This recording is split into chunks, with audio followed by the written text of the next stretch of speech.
Hello દોસ્તો, જય માતાજી। જો આ મેં ઘરે ઘી બનાવ્યું છે, પણ મારે અહીંયા માતાજી માટે અને ગણપતિ બાપ્પા માટે મારે આ કાપોસ જો આ રીતે લીધા છે। અહીંયા મેં આ લીધું છે, તો આપણે અહીંયા ઘી બનાવવાનું છે, તો હું અહીંયા ઘી નાખીશ।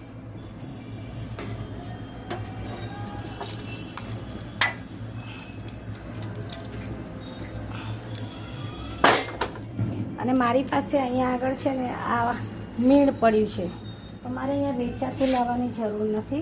તો હું આમાંથી મીણ લઈને ધ્યાનપૂર્વક કરજો, કારણ કે ગરમ હોય છે।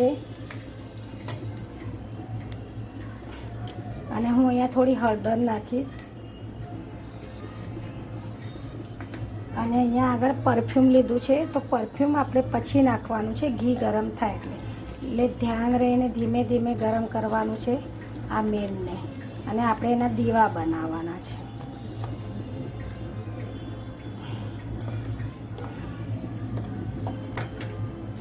જોઈ શકો છો, થોડું અહીંયા ઠંડુ કરવા દીધું છે, કારણ કે આ આપણી ટ્રે આવે છે પ્લાસ્ટિકની, તો જુઓ થોડું ઠંડુ કરી દઈશું આવી રીતે।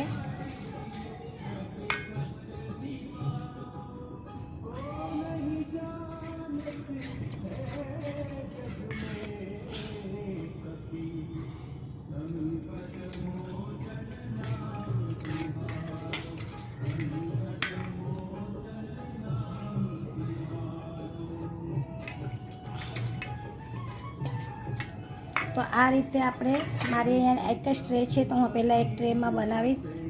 તો તમે જોઈ શકો છો કે આ મારી દિવેટો તૈયાર થઈ ગઈ છે। આ જુઓ કેટલી સરસ દિવેટો બની ગઈ છે, અને આ મેં ઘરે બનાવી છે, તો તમે જોઈ શકો છો કે આ મેં ઘરે બનાવી છે। આની અંદર મેં હળદર નાખી હતી, એ પણ તમે જોયું હતું, અને આ મારી દિવેટ બનેલી। તો આપણે આ ડબ્બામાં ગણપતિ માટે આ તૈયારી કરી રહી છું। મારા ઘરે ગણપતિ છે, તો તમે જુઓ કે આ મારી દિવેટ તો તૈયાર થઈ ગઈ છે, અને આટલું હજુ બાકી છે, તો હું બીજી વાર બી આને બનાવીશ। તો તમે જોઈ શકો છો કેટલું સરસ જો દિલ આકારમાં ગણપતિ બાપાને જુઓ।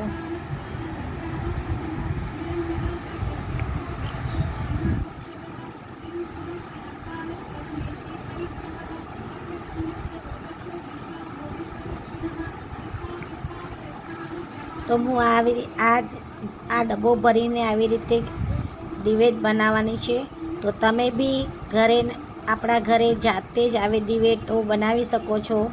બજારમાં અત્યારે ગણપતિ ઉત્સવ છે, તો જાત જાતની દિવેટો મળે છે, પણ આપણે આ ઘરે જો બનાવી શકો છો। આની અંદર તમે અત્તર સુગંધ નાખી શકો છો, કેસર નાખી શકો છો, કપૂર થોડો નાખો। કપૂર નાખવાથી ઘરમાં એકદમ વાતાવરણ શાંત ને સુગંધ થશે। તો આ રીતના ઘરે દીવા બનાવો। જય માતાજી।